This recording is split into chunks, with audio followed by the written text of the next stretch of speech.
Evening, everyone. Welcome to AI Curate Webinar Specials CXO series.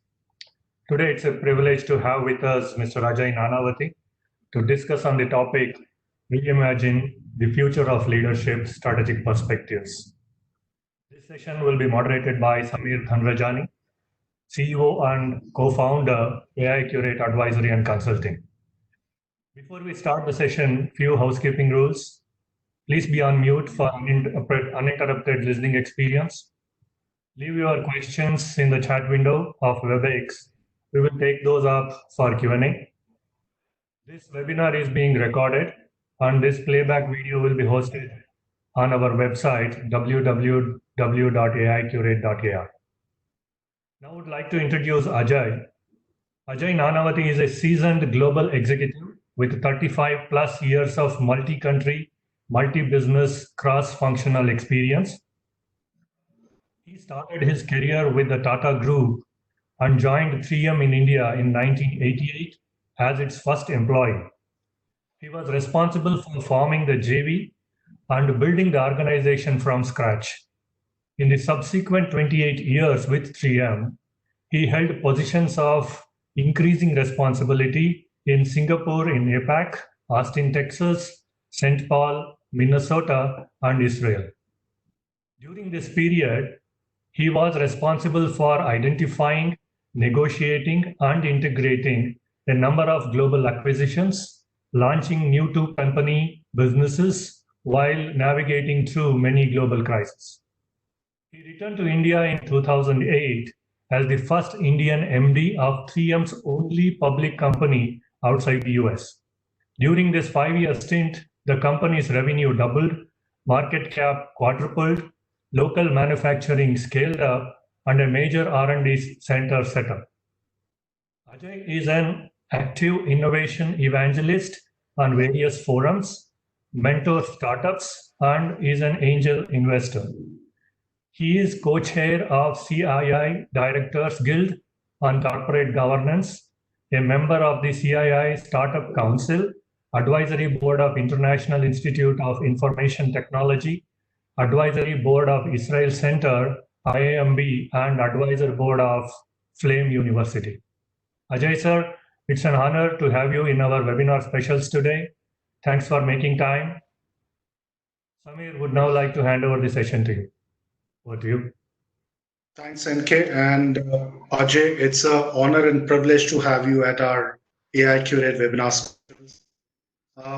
Must admit, the introduction is, I'm sorry, there is a background thunder. Maybe this is just to announce your being on the show, actually. So I'm sorry about this. I think next 60 minutes, we would like to draw a lot of experience in terms of what you have seen interacting with the boards, with the kind of, let's say, organizations, and also with the CXOs. And the topic per se, to me, is apt because today leadership, if I just call it in a single sentence, is in crisis. But just to get the ball rolling and take your views, unprecedented. That's also a great opportunity, the house in order. In your experience, what are the swift strategic interventions leaders need to take, A, on just getting this whole growth momentum going, because there is a stalemate, there is a stunted kind of a, let's say, scenario. And second, how do they catapult their organizations from almost a kind of a stalemate to a revival stage? Would like to hear your view. Thank you, Samir, and hello, everybody. The introduction was a little over the top, so the bar has been raised. But let me kick it off with some general observations and comments. So, I think, Samir, when you make that comment about the current situation, you're alluding to the COVID situation that we are all in. And I've seen a number of webinars on the context that how do we react to what the post-COVID world is going to look like.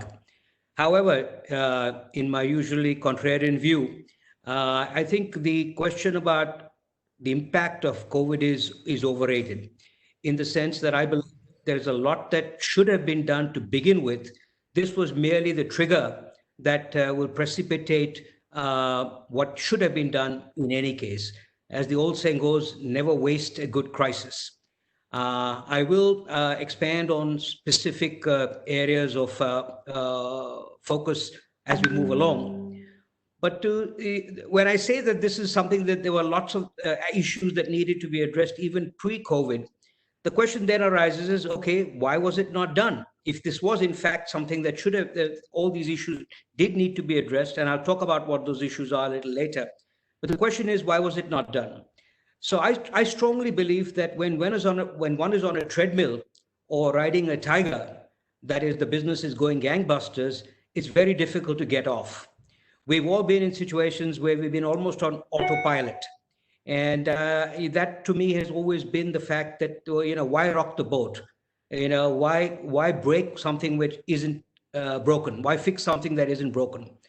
And I think sometimes we all need crises to really address core issues. As the old saying goes, that only when there is a rising tide lifts all boats. But it's only when the tide recedes do we know who's naked. So clearly we are in that situation where we're going to be able to differentiate the winners from the also rans. And I think that's going to be what's going to be really, really critical moving forward, that we don't fall into the category of the also rans, but move into the box of the winners. So, I think one of the biggest, at least in the Indian context, and I think in a global context, is when the cake has been continuously expanding, there has never been an urgency to reset.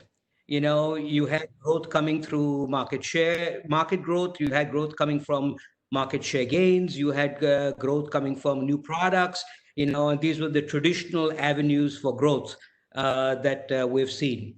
But I think when the case starts imploding is when you really start realizing that everybody's going after that cake, and how do I stand out from all the noise? So my takeaway always has been that sometimes success or great success is often the biggest cause of complacency.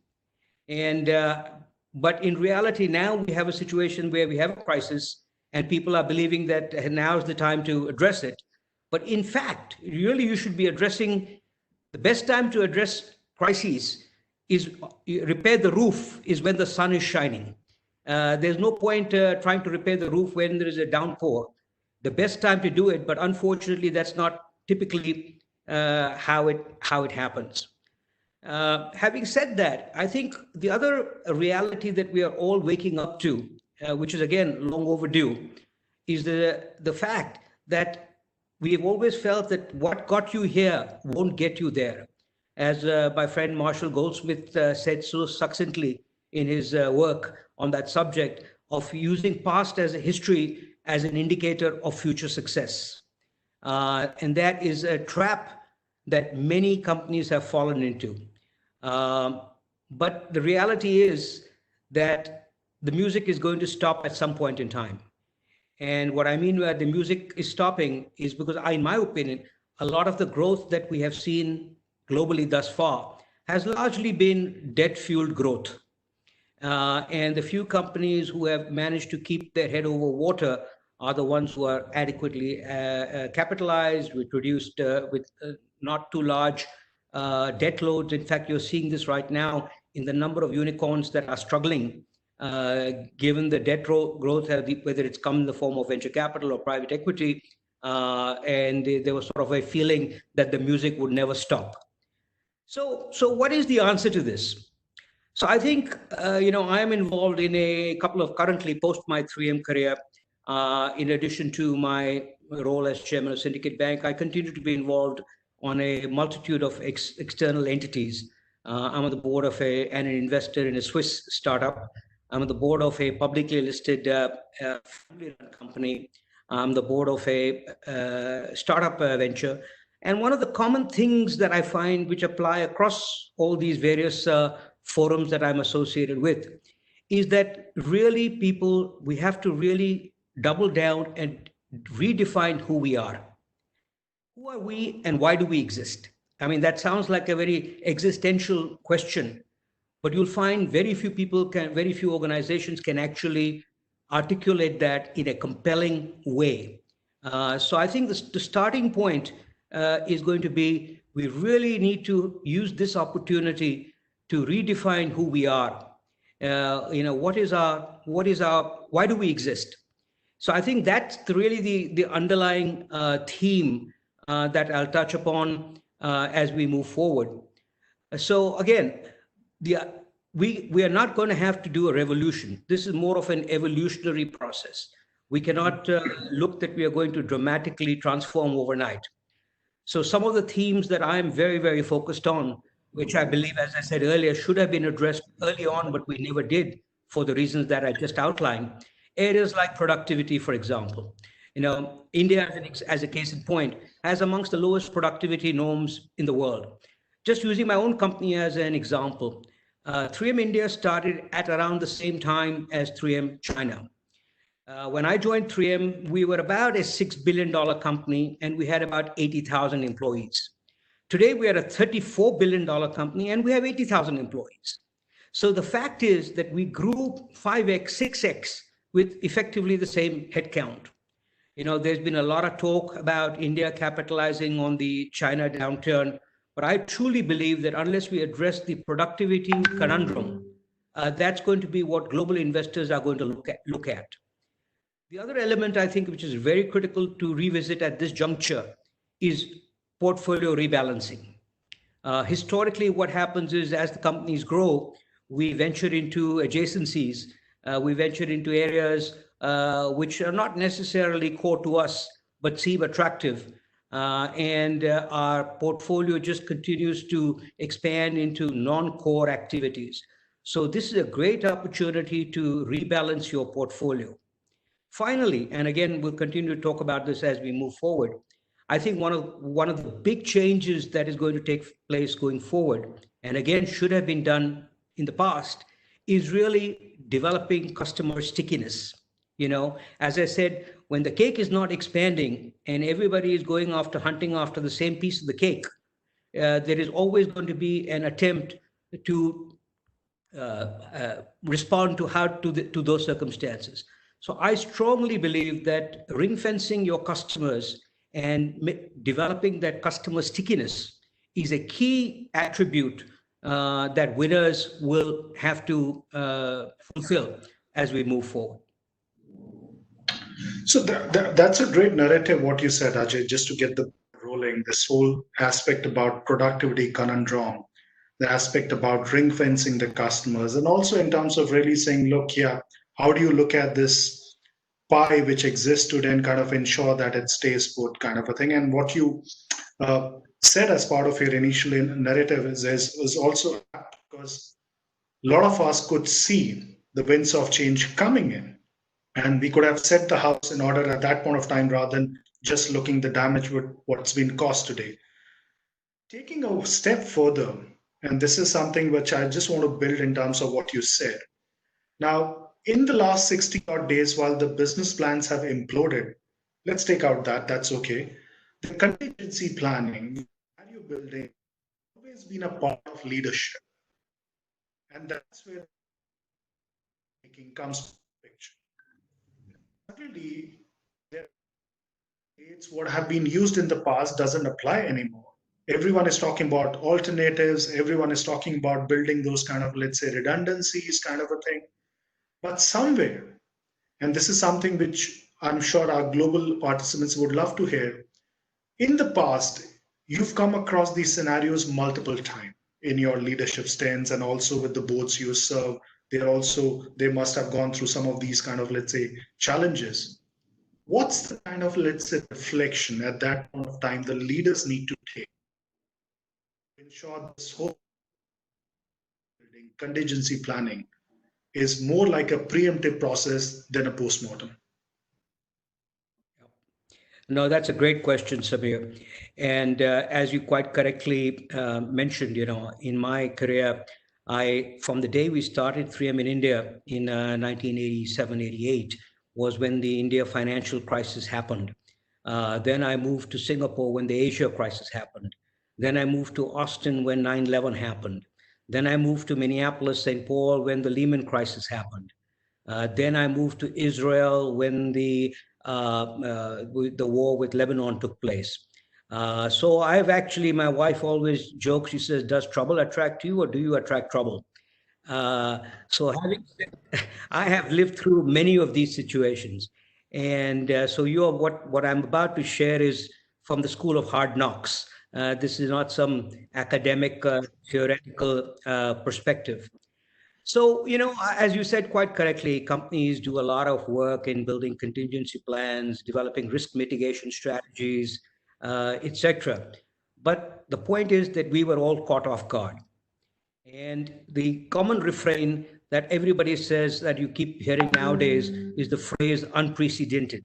This is a word I'm pretty sick of hearing, that this is an unprecedented crisis. The point is, a crisis by definition is something that is not anticipated. So to call it an unprecedented crisis is kind of an oxymoron. And in reality, many, many knowledgeable people have for a long time been predicting that at some time a pandemic will hit the world. So this was not in that sense a black swan that everybody is quoting it to be. But I'm sure most people felt, as I did too, and I'm sure many of us did, that yes, this will happen, but it won't happen in my lifetime. So why waste time worrying about it? And I'm sure there'll be lots of people who will troll me for saying that, making this comment, because they'll say, oh, it's very easy to make this observation with the power of 2020 hindsight. So a key learning for me is really something that we have really tried to inculcate and introduce, is really revisiting everything, taking nothing for granted. One of my favorite books is the book written by Andy Grove, which is called Only the Paranoid Survive. And he talks about the history of how he built Intel. So I think we all need healthy paranoia. Always assume that somebody's out there to eat your lunch.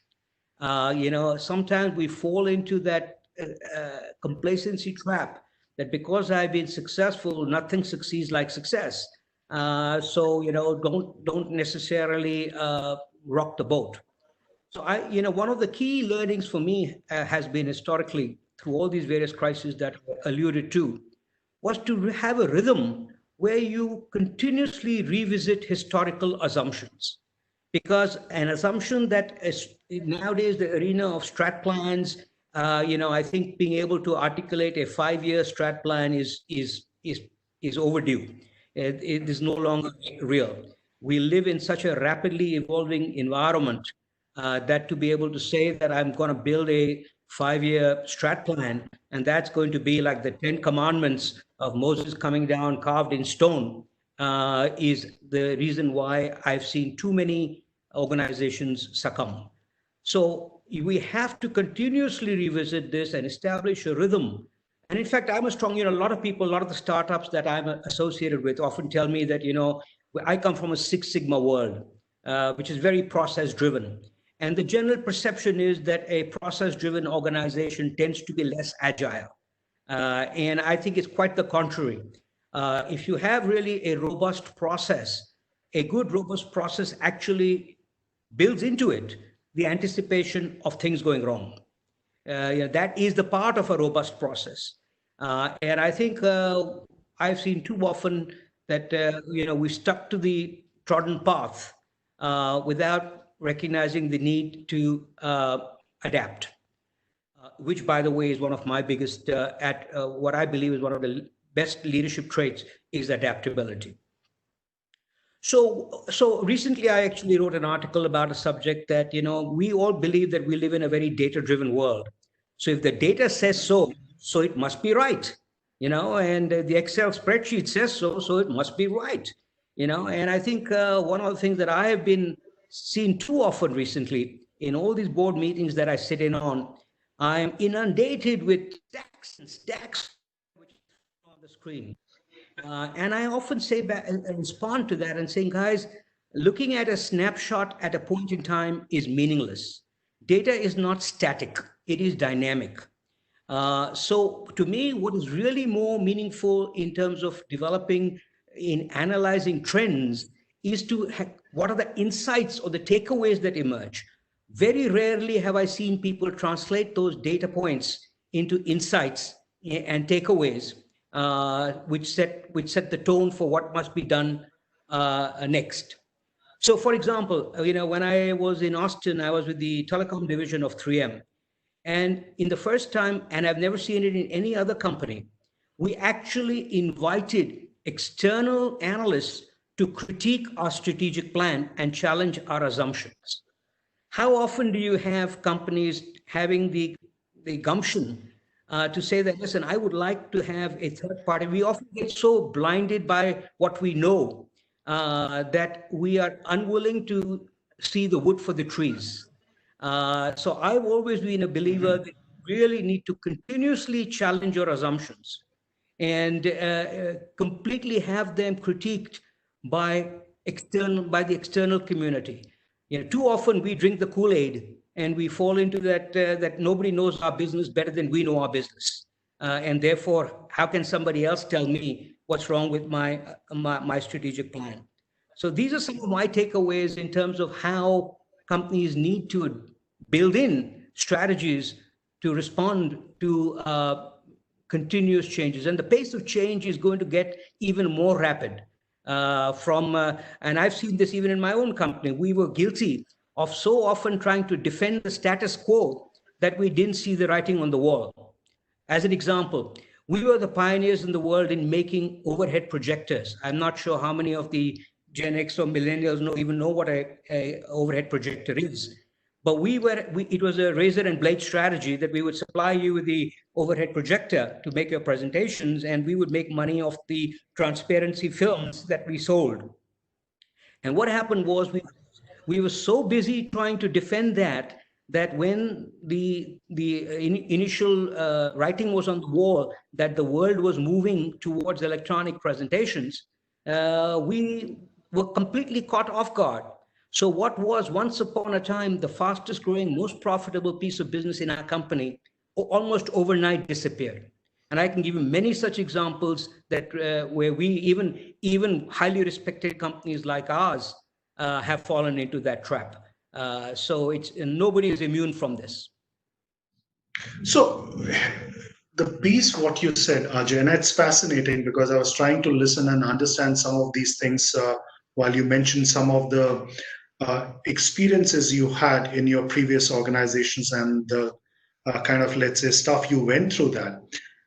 One of the aspects what you touched upon is something I want to pick it up and take your views, data-driven decision making.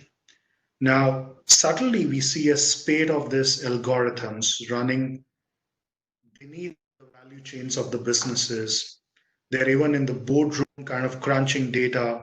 And suddenly we also say, look, okay, over the last 25 years, if the company has taken those kind of decisions, everything is crunched, presented, narrated in front of the boards, and this is what the whole scenario is. Now, most of the assumptions, guts, intuitions, the decision making has been led by these things. Now, suddenly algorithms have become strong and they are challenging the status quo of decision making within the boardroom. How do you see this battle playing for the leaders? Let's say, and specifically the reason I'm asking, Ajay, we have a lot of participants who are what I call fresh from the oven in terms of taking leadership roles and all. And they have to kind of really see this entire thing happening in front of them. What's your take, first of all, and what's the advice you would like to give, please, on this? So again, as I said, I come from a Six Sigma world. I'm a chemical engineer by profession. So by definition, we are extremely data driven, and however, what I have found in that there are numerous cases, as I said earlier, where what the data says is so overwhelming that you can't see the wood for the trees. Being able to extract the insights from that data is a truly important skill, but a very rare skill, is to have that very insight-driven perspective. Now I'll give you an example again in the world that I come from. A lot of our, for example, everybody knows 3M as the company that developed post-it pads. Now, for example, can you imagine if we had done a focus group study on asking customers that will you buy a piece of paper that doesn't stick very well but is very expensive? What do you think the answer would have been? So Only rubbish. Yeah, so that's what they would say.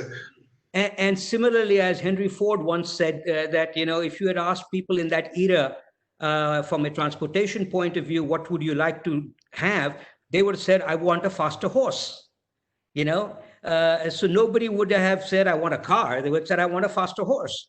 So what I'm trying to say is that these are the kinds of insights that we really need to learn to develop. And where do these insights come from? These insights come from really, really close, hands-on engagement with your customers, understanding the pain that they themselves don't know they have. I'll give you an example of another product that we had. We used to make masking tape.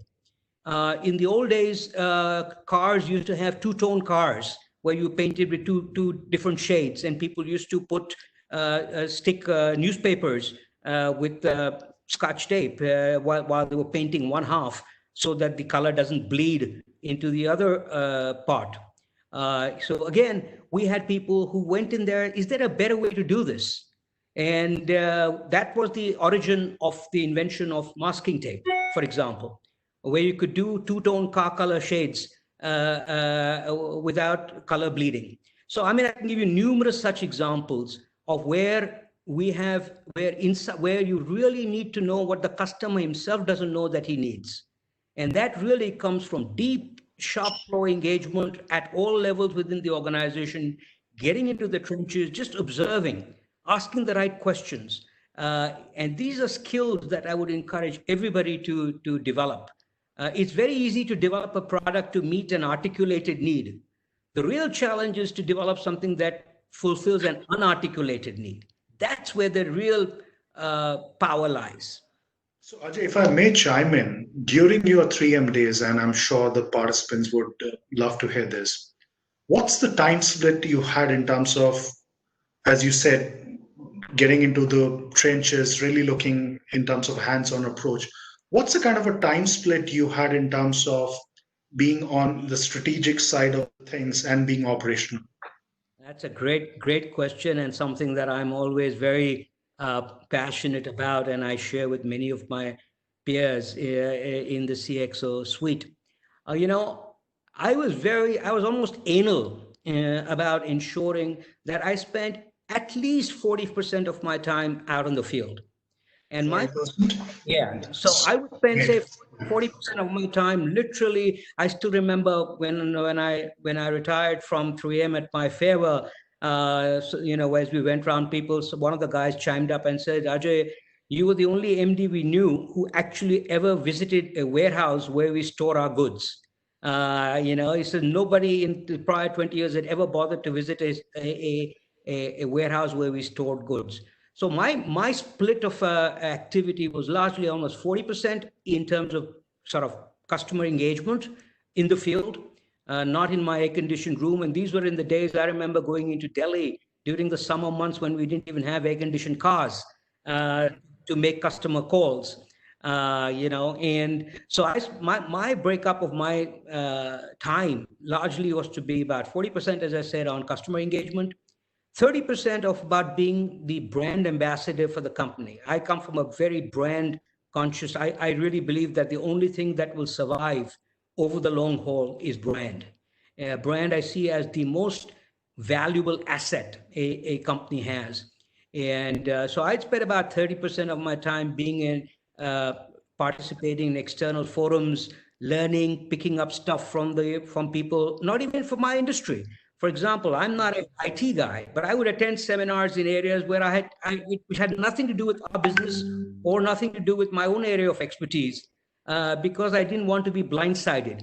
I wanted to be able to pick up stuff that otherwise I would not normally get involved in.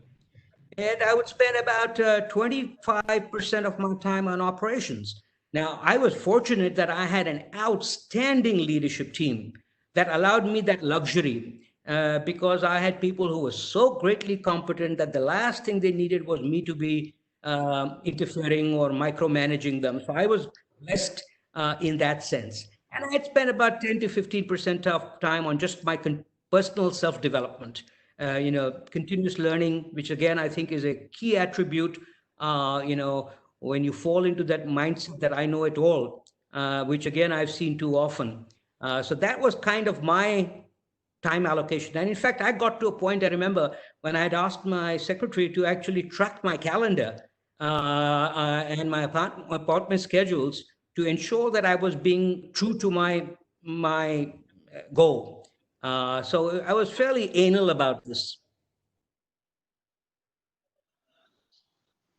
So if I just sum it up what you said, Ajay, 40% being in front of the customer, market development, 25% said more in terms of kind of, let's say, or rather 30% in terms of the brand accentuation, and 25% operational in terms of really ensuring that there is everything running in terms of, I think today, as I see, and many of us can note that this is something which is missed actually at many of the levels, because many of the leaders, with all due regards, are sitting in the ivory towers, being away from the harsh realities of the business. And maybe that goes to the point what you really said in the beginning of the narrative. We don't see it coming when it really comes. And I think that's where then scenario building implodes and goes for a toss. That's a great thing what you said. Switching gears, Ajay, I want to take a very separate kind of a, let's say, theme. Part of the leadership, of course. You've been an innovation evangelist. No doubt 3M today is a cult kind of a brand when it comes to innovation. Now, as we see the scenario, the first thing we are reading in the newspapers and let's say in the media is about a lot of the large organizations cutting down on investments, really looking at kind of, let's say, getting the profitability up. And on the other side of the spectrum, we also have now an approach, which is the approach which is being taken by a lot of geographies on being insular, on the step in terms of being more self-sufficient. Now that at some level, and we want to pick up your nuggets of experience out here, is absolutely impeding the innovation, because innovation is not in a corridor, it's not bracketized, it's not within the four walls. It's gone to much larger extent of companies leveraging startups, different geographies in terms of wherever the talent is, and also ensuring that there is a fair play ecosystem over there. If you have to write a playbook of innovation, what is that should be given? And I'm just saying, take out the black swan COVID situation. It's just that what the stands today in terms of this particular situation. What's your take on this, Ajay, on specifically on spurring the innovation ecosystem, which we may miss in this particular time? Okay, great. Another great question, Samir. So before I go into the innovation aspect of it, I want to touch upon the other point that you made about the sort of the countries and becoming sort of that insular walls that are being created. And I'll jump into the innovation because that has a correlation to that. So I think one of the big transformations that is inevitably going to occur and should have been done, as I said, routinely, is in respect to supply chains. You're going to start seeing this whole drive towards self-sufficiency being a driver of, farm to fork or cradle to grave supply chains. Now, I'll give you another example from my 3M years.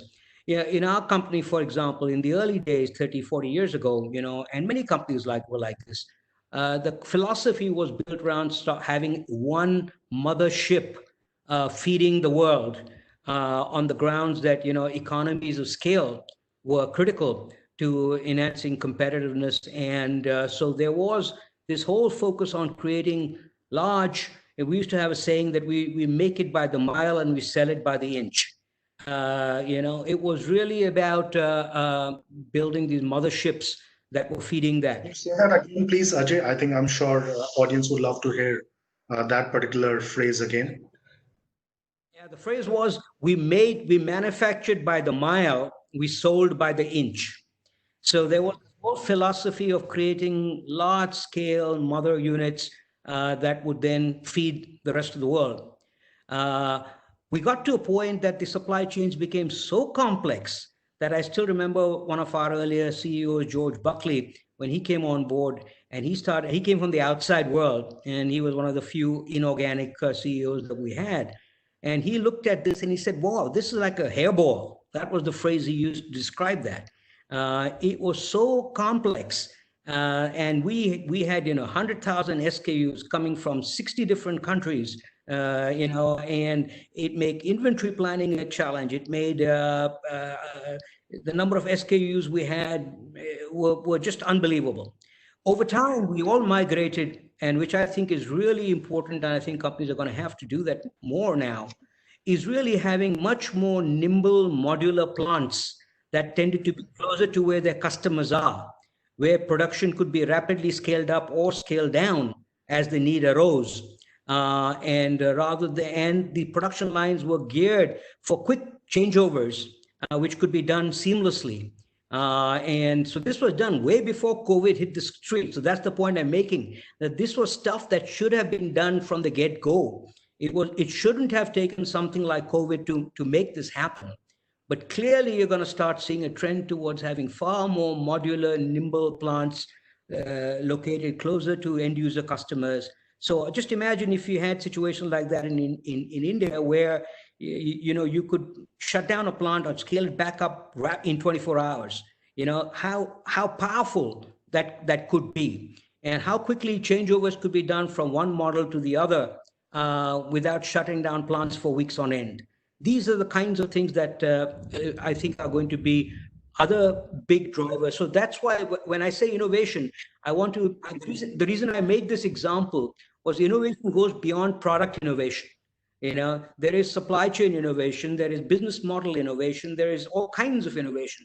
Oftentimes innovation is perceived in the context of product, and I use product or a service. But the reason why I made this analogy was to drive the point home that innovation is not just restricted to product or service innovation. So now let me zero in on innovation itself. Firstly, this is a word I'm really, really upset about. It is so greatly overused. It is so overly abused that if you ask 10 people to describe what it is, and I'm sure that's true of this audience on the call today, you'll end up getting 20 definitions.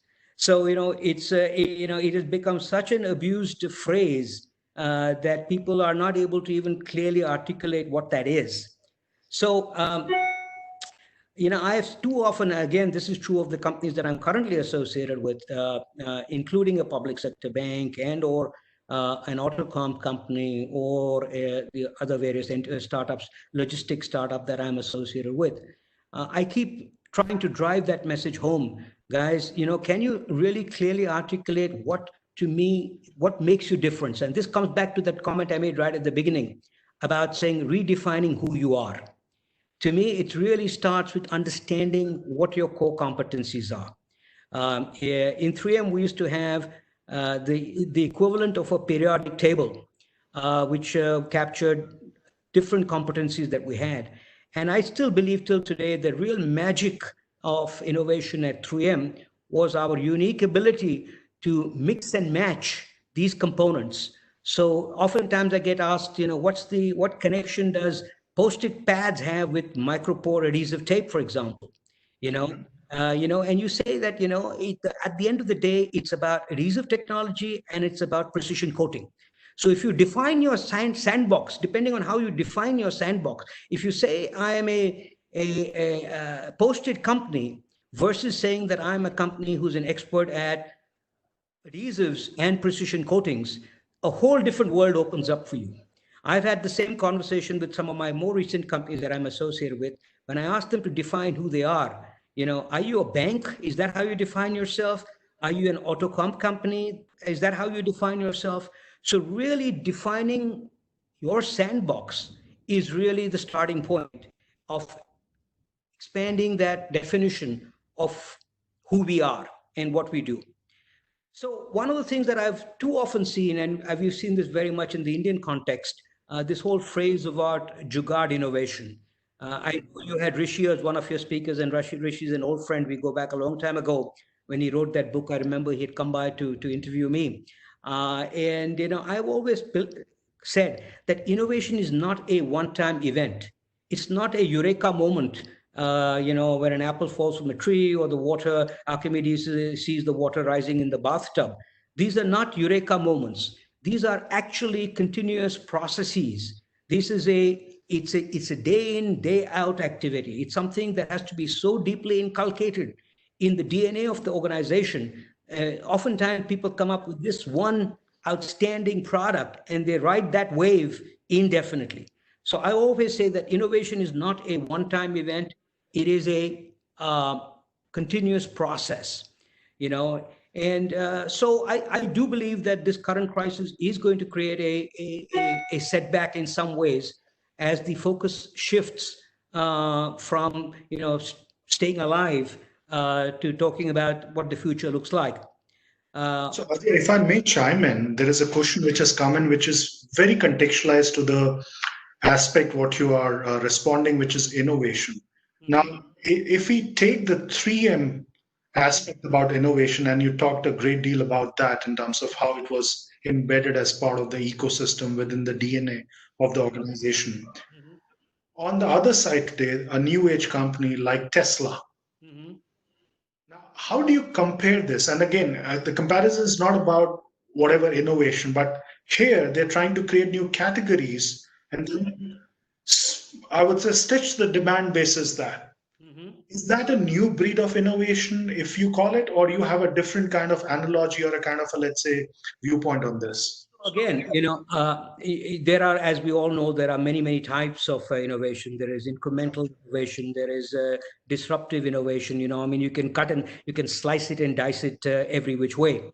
Again, I come back to the Post-it example, for example. To me, it was, if it was, we have created categories that never existed.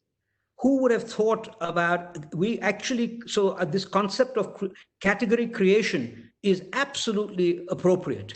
And to me, that is the way to do that has to come from that deep insight and deep understanding of markets, market trends and needs. Now, Tesla, of course, you can't, they've gone through their fair share of challenges, but clearly that was driven by a situation where everybody knew that you're never going to have an unlimited supply. There was already a lot of talk about moving into renewables and green technologies for automotive. And there was always a talk about e-vehicles, etc. I see that even in the company whose board I'm on, which is an auto comp company. Clearly, there are different strokes for different situations. So I don't think there is one magic wand that says that constitutes innovation and this doesn't, or vice versa.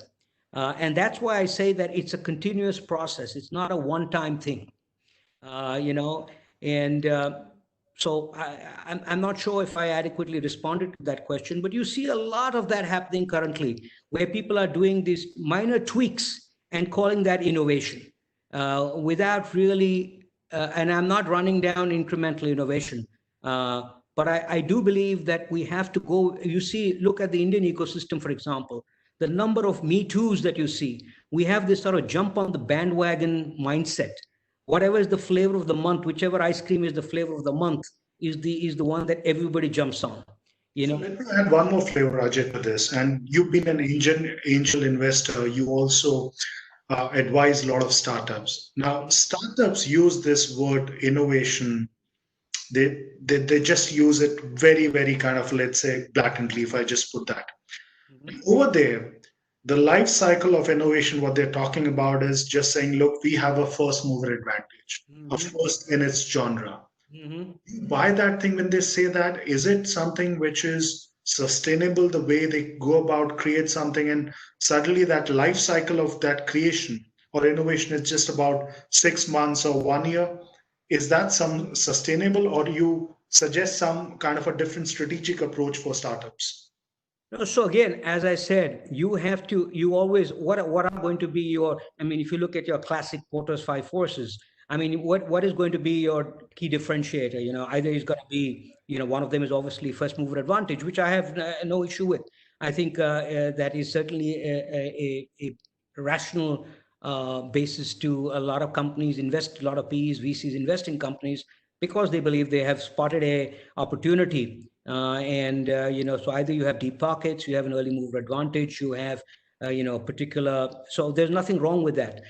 However, the danger is that once you got that, and I'm seeing that happening, you're seeing that happening right now, is that, I mean, you look at companies like the WeWorks of the world, for example, they identified a niche or a market need, a potential market need, but they became so fixated on that without understanding the potential implications of, say, work from home. So I think the difference is about drinking the Kool-Aid, as I use that analogy. So you should definitely take advantage of being a first mover advantage. You can, ideas are rare and should be capitalized on.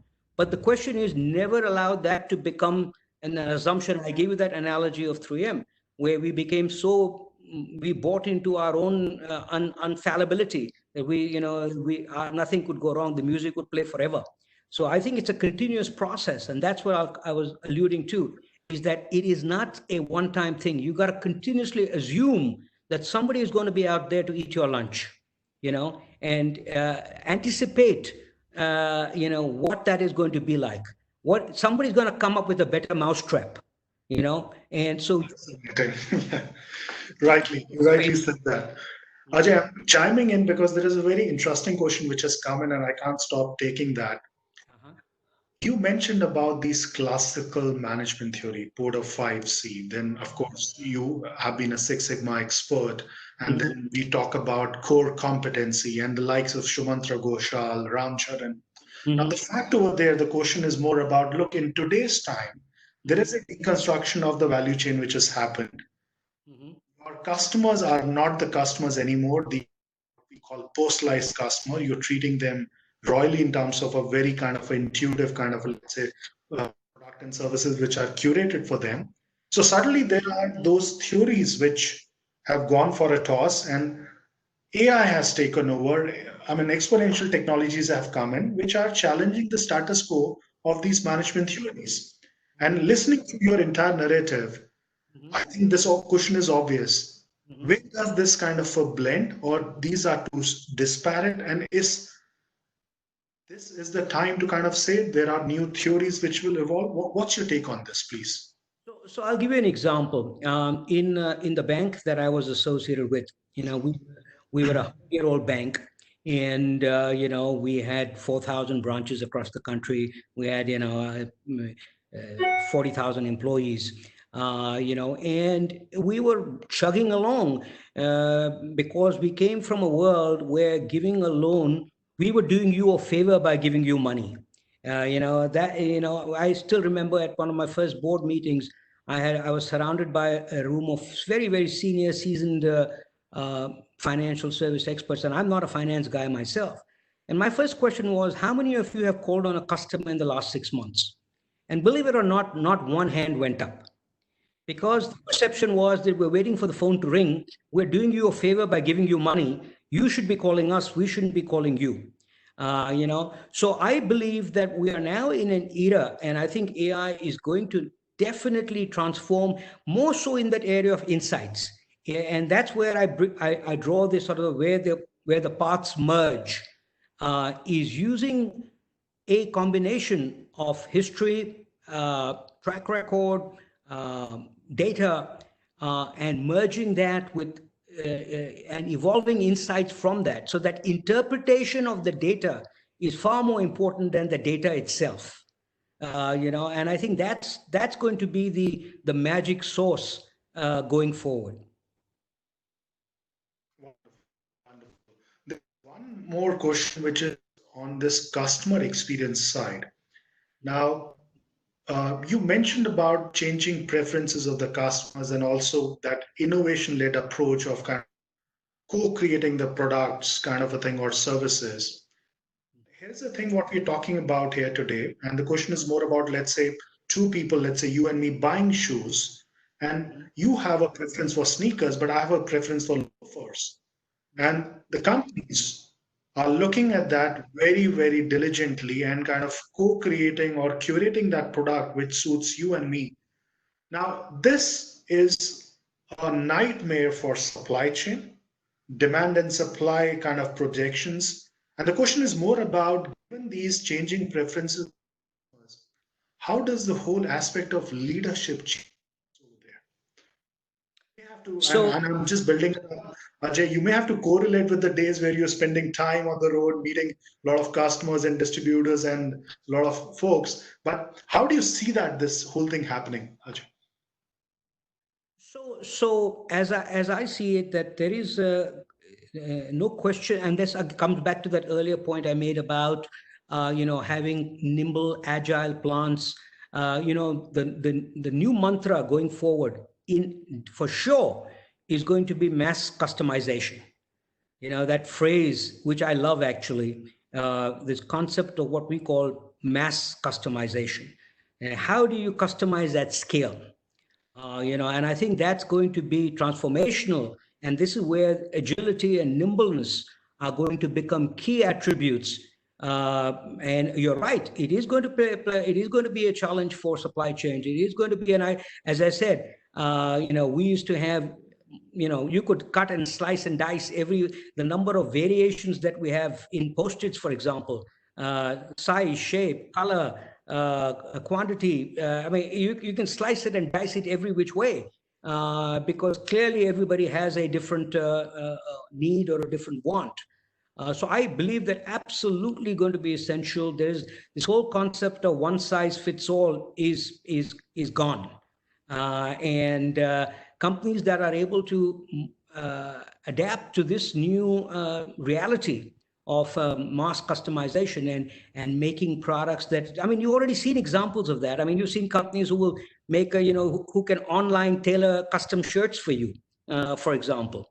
And so there are numerous such examples but no question in my mind that is going to be the way forward. And companies who are able to recognize that and build systems and processes which are flexible, adaptable, are the ones that are going to survive.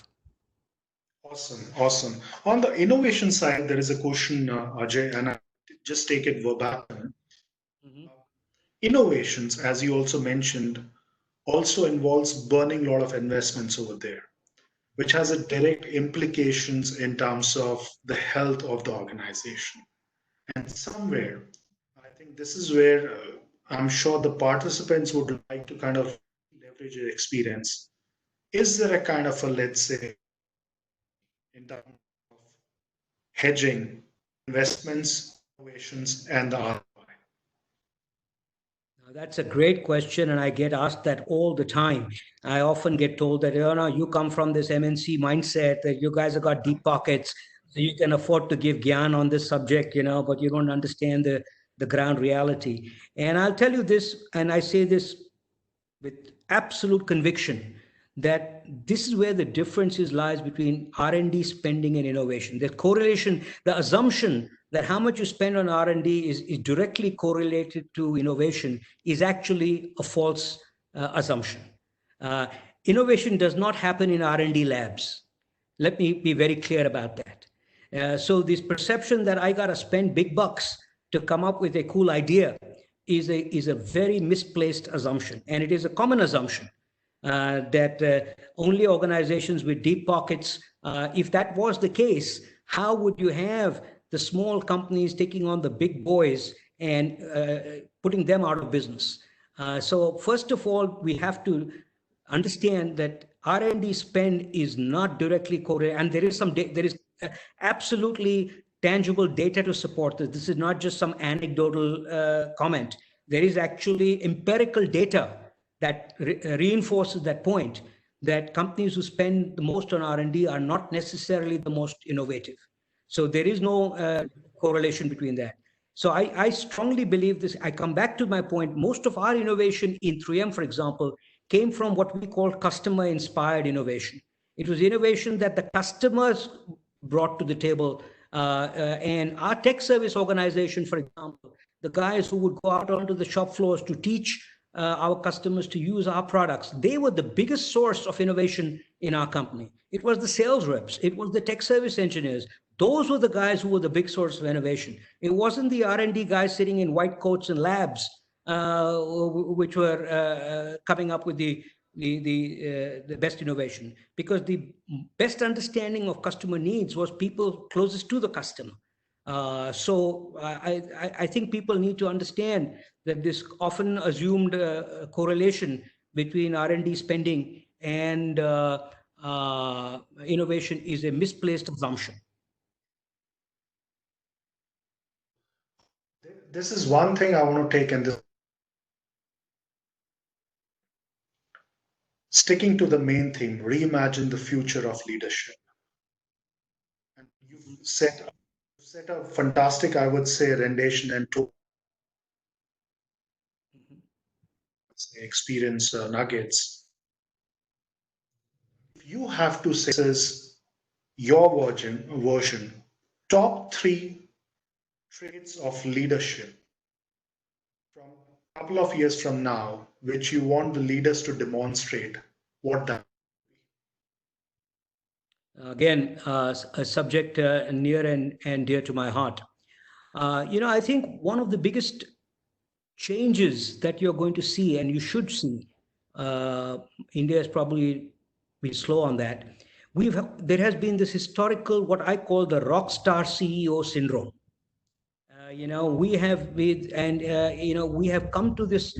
There has been this historical perception that we can never question the CEO. The CEO is the font of all knowledge.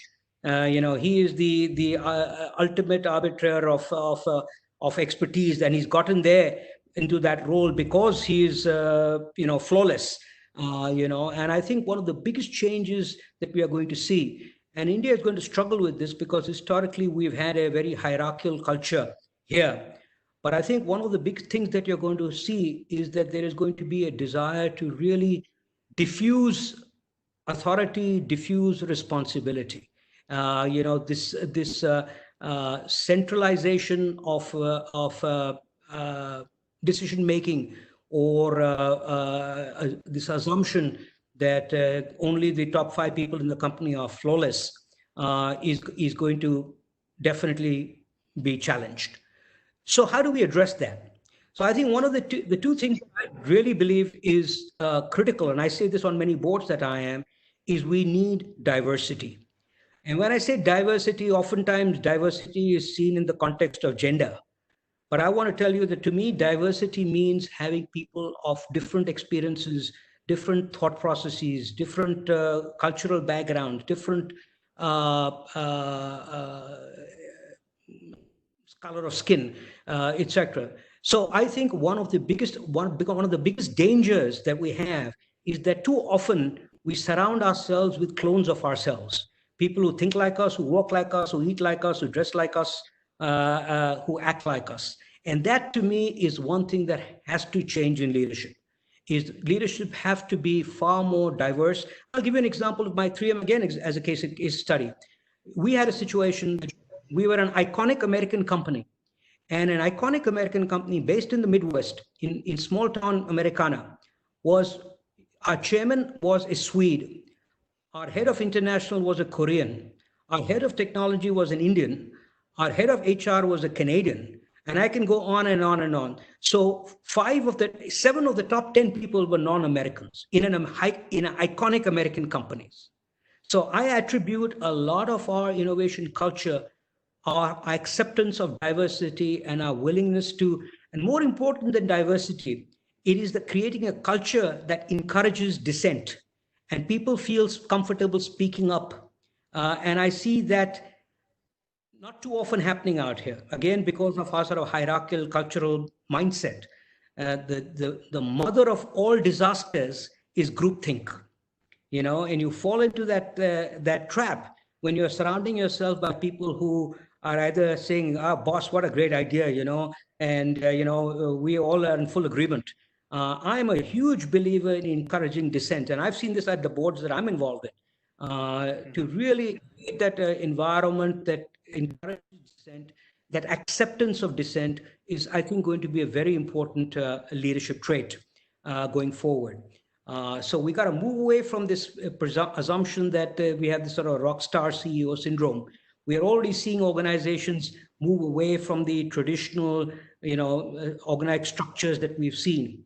So I think that's going to be one of the attributes. We've talked about the need to be adaptable, the need to be agile, the need to be accepting of challenges, being accepting of failures, being accepting of experimentation. These, I believe, are some of the traits that the leaders of the future are going to have to imbibe.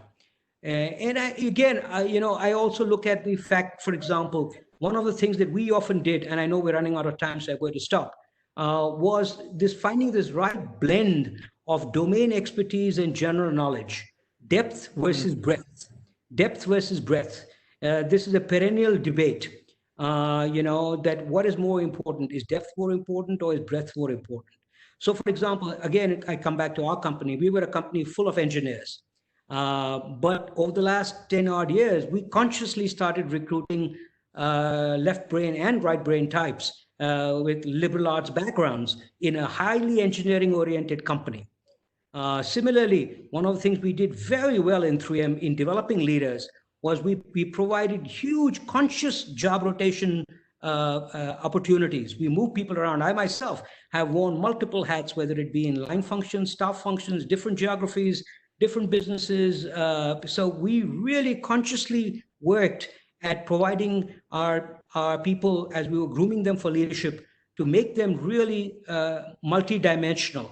And those were some of the attributes that I believe that we had a deep pipeline of talent ready to step on. I used to always say in 3M that tomorrow, if I get hit by a bus on the street, it will have zero impact on the company, which is the way it should be. I'll leave it at that. Fascinating. Ajay, I must say, you mentioned about iconic. I would say a cult is a cult, and that's exactly what you demonstrated in last 60 minutes. And I clearly say that personally for me, it was absorbing, riveting, and absolutely very engaging session. It's of what you picked up in terms of that subtleties, that nuances in terms of anecdotes. I'm sure the participants, we had these global participants joining from multiple geographies, have a lot to it and say, look, there is something called leadership and there's something called just practice what you are preaching. And that's something which is so important today. And I think one thing which I'm taking away as part of this discussion personally is, I think the loads of experiences, what you have, the kind of examples, what you provided is something in the memory is always refreshing, because unless you don't kind of recollect where exactly this situation needs what kind of a fitment, we're all in a zombie zone altogether. And with the aid of social media, our own analysis of what I say, information gathering and decision making goes for a toss. But must say, really an honor, a privilege to get you out here on this session. Thank you so much for your time. I know you have a busy schedule kind of a thing, but thank you so much for your time, Ajay. Really appreciate it. Thank you, Samir. Thanks for having me over. And I look forward, as I said, sometimes I wish I was 30 years younger. Well, you are, sir. Thank you so much. Thank you so much. Thanks for your time. Thank you. Bye-bye. Thanks, everyone.